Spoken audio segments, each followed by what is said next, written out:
everyone, my name is Likith Avinashvi. Today I will be presenting my paper Dark Rays UI, a multimodal framework for identifying dark patterns in web and Tor ecosystems. These are my co-authors and contact details to reach out to us. We are from the CSE department of PS University, Bengaluru, India. Let's start the presentation.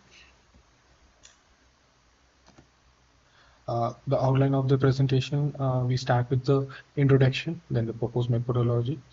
We have three main modules. The first one is the visual dark pattern detection. Then we have the word-based textual dark pattern detection. Module 3 would be the dark pattern detection in Tor, which is also textual analysis. Finally, we have the conclusion and the future work. So dark patterns. Dark patterns refers to discipline-defined design practices where which manipulate users into performing actions which they did not intend to. This can be as simple as you have noticed cookie banners in your websites where the accept button is always a bit different from the decline button. So the accept button has a brighter color. It has a bigger font. It has a bigger size compared to the decline button.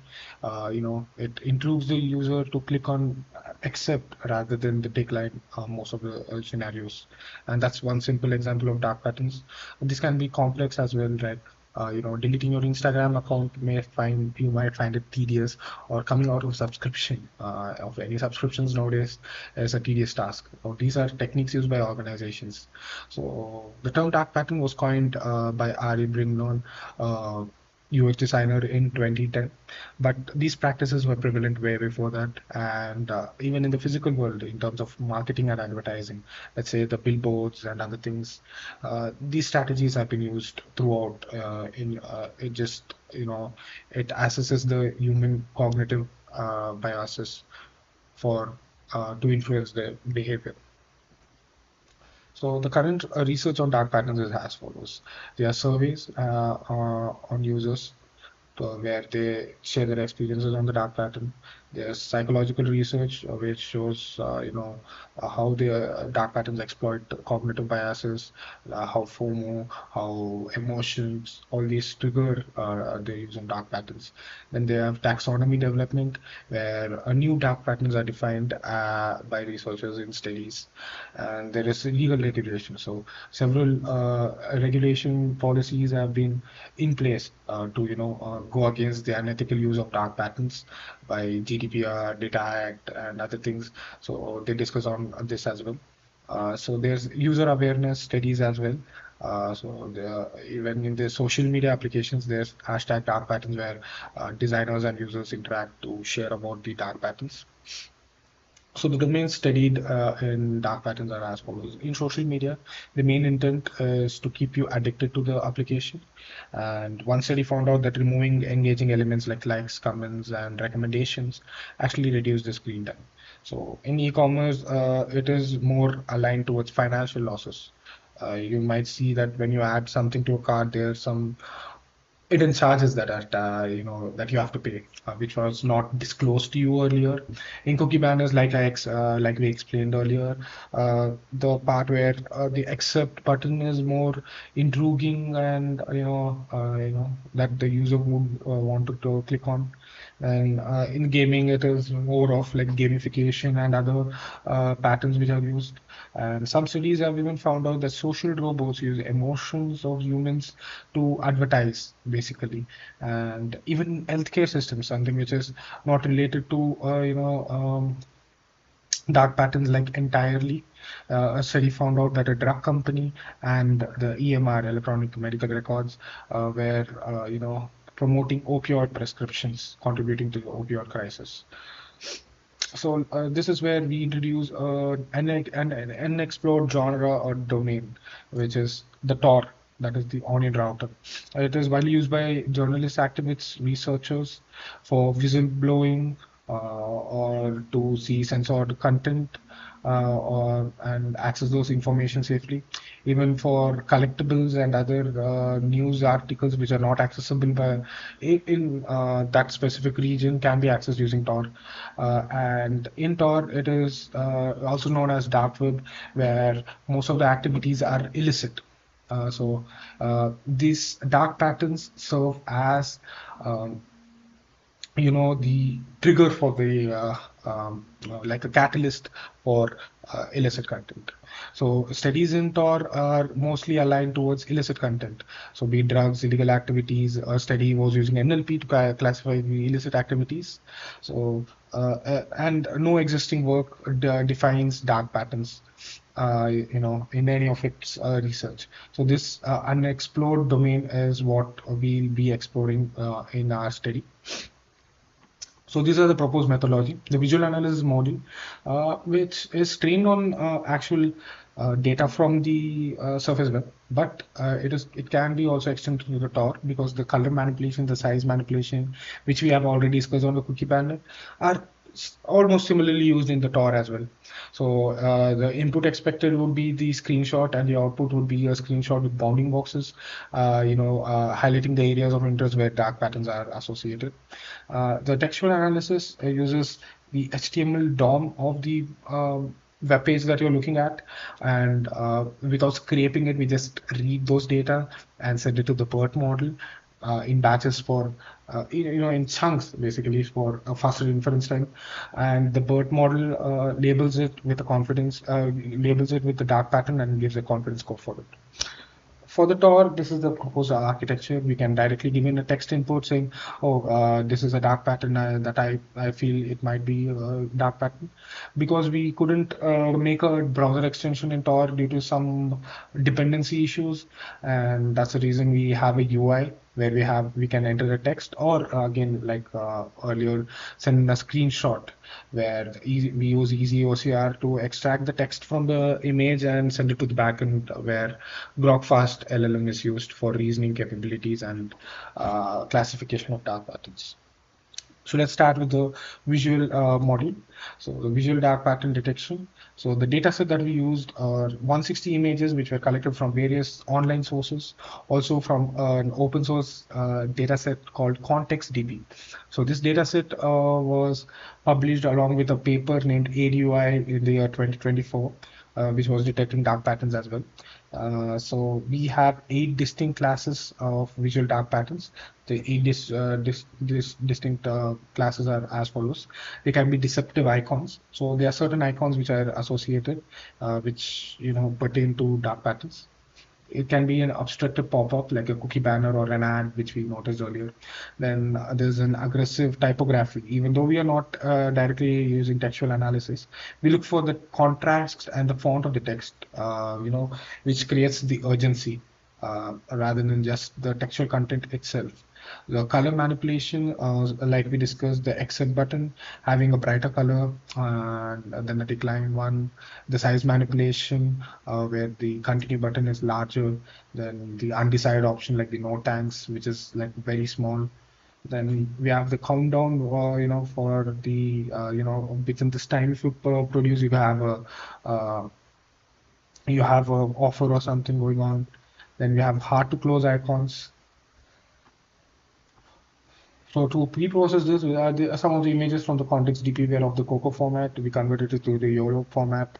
COCO format is basically the pixels, and the YOLO ones are, height and width kind of coordinates.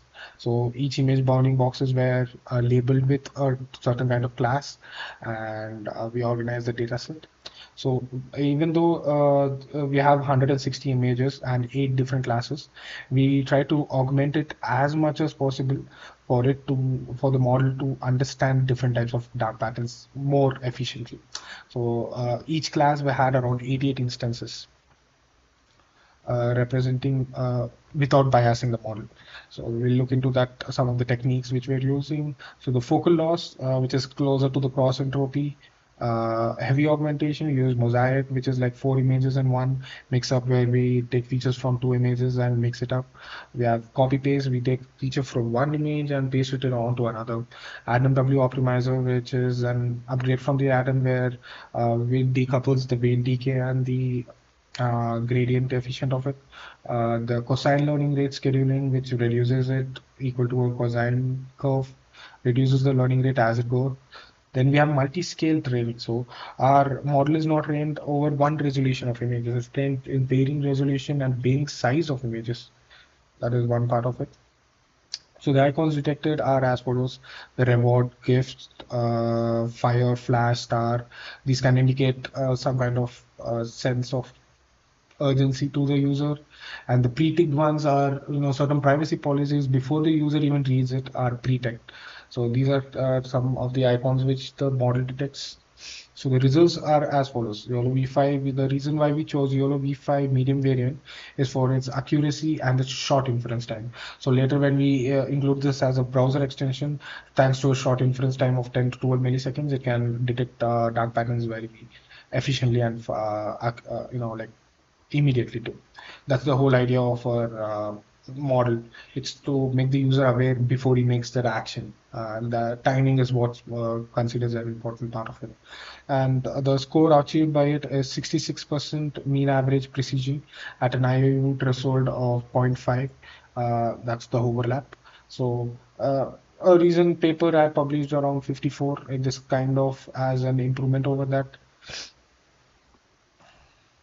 The results are as follows. So you can notice that there is a pop-up and a cookie consent in the same image, and the our model, changes the colors of it and identifies the icon, the color manipulation and size manipulation, and if it's a pop-up or not. So this makes the user aware of what is going on in the image. The next module is the textual analysis. So this is the taxonomy that we define. These are the dark patterns and the definitions. These definitions were not curated by us, but rather an accepted taxonomy in the e-commerce domain of dark patterns, where a research paper crawled over 11K websites and took instances of these categories. Though the data set was actually extended to around 2000 instances in another research paper, we didn't use the same data set because the number of instances were not enough for the model to learn. And these are the definitions where misdirection is like click here button or something like that. An example of urgency would be the timer, which comes up as a dynamic element. Scarcity is like meaning pressuring the user, like saying there's only five left in the stock.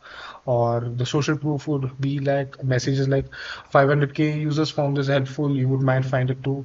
Obstruction is like a pop-up which appears or something, obstructing text that will not let you go to the next step. Post action is like sign up to access this text messages like these, where it requires a sign up for you to access some service.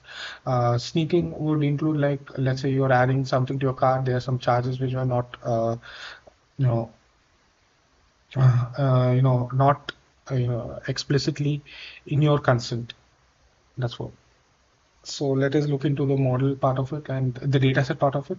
Yeah, we created a 10K dataset from various sources, and we actually found an open source dataset with lots of data as well. So all these data were put together, and we have all these had different taxonomies within them, so different definitions of dark patterns. So that way. We tried to pre-process and clean the data. So there were 57 categories in the unclean part of it. We ran an automated script where we made like the ones which are similar dark patterns as the same dark patterns, and we manually verified that as well. We removed the null columns, and even some of the definition of dark patterns which are not under our taxonomy scope, we drop those columns as well. Drop those rows as well. So finally, the results comprised 8,503 instances with around 3,000 not a dark pattern instance, and other categories were balanced as much as possible. So this is the parameters and the model that we have used. We also use BERT to understand the semantics of the English language. We use a batch size of 16, so it can be GPU efficient. Learning rate of 2 into 10 power minus 5, standard one. Epochs were set to 3 because we didn't want the model to learn or lean more towards into not a dark pattern category. The optimizer was Adam W, and max token length was 128, which is ideal for sentences that we are sending from the browser extension. So the high level overview is the text extraction first happens from the DOM elements itself, and we are not scraping any data from the web page. Then we pre-process the text before sending it to the model, and API call sends it to the model, and we get the model prediction category as well as the confidence score. We highlighted by changing the HTML elements CSS itself into a different color, which highlights it. So the accuracy achieved was 90%, and this is because of the not the dark pattern bias. The macro F1 definition is that we take the average of all the F1 scores of individual classes, and that was found out to be 89, which would show better than accuracy. Then we use weighted F1 definitions for, since there are classes like forced action, obstruction, and sneaking, which were not very balanced in the data set. With the weighted F1 uses the support as well, so we achieved a score of 90% of it. These are the results that we have achieved from the model. So let us look into the confusion matrix before we go into the example.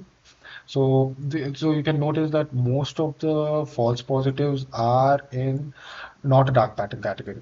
So you can notice that this whole row is of bad, it's not aligned. So this oversensitivity indicates the model is heavily relying on trigger words. Let's say claim now, let's say if it is used in a context where it is not a dark pattern at all, the model is not able to identify. So let's look into an example. So here you can notice that it ends in 18 hours, 23 minutes. So the sale for this recliner ends in 18 hours is what the website says. So we start our model, and our model highlights that this is a dark pattern of when we hover over it, we get its dark pattern of urgency with a confidence of 94.83. So just to verify that, we checked it after the time limit to see if this was the claim by the website is true. And when we checked upon that, this is what we found. That it is at the same price after the time limit has reached. So this is one of an example of dark patterns scenarios. So final module would be dark pattern detection on Tor. So in the surface web as well, there's not many data sets. Like we have found multiple data sets and curated together.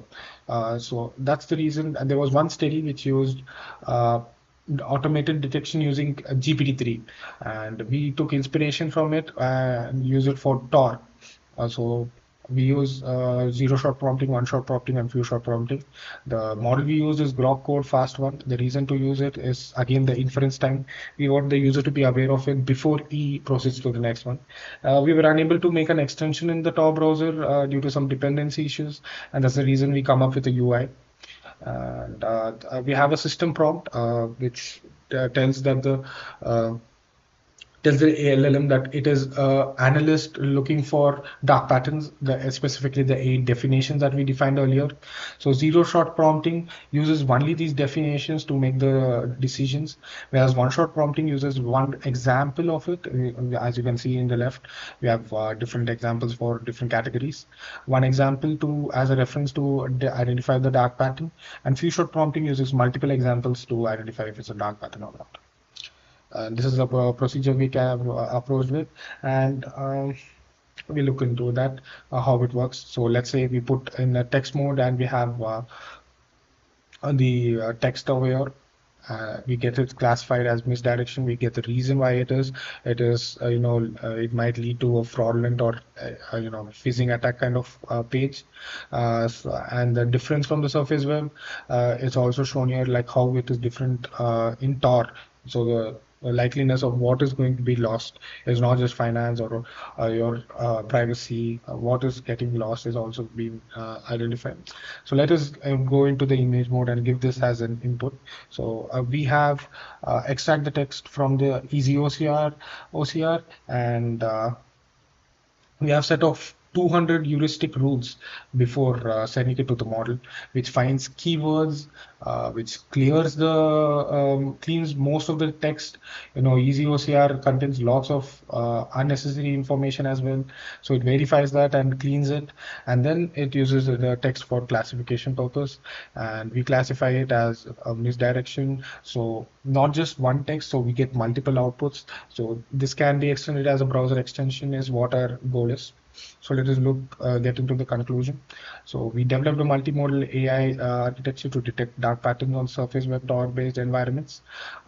We demonstrated that automated dark pattern auditing can extend beyond the surface web into preserving environments like Tor. We use the capabilities of LLM for reasoning as well. We are like not only detecting the dark pattern, but also giving reasons of why it is a dark pattern and how is it different.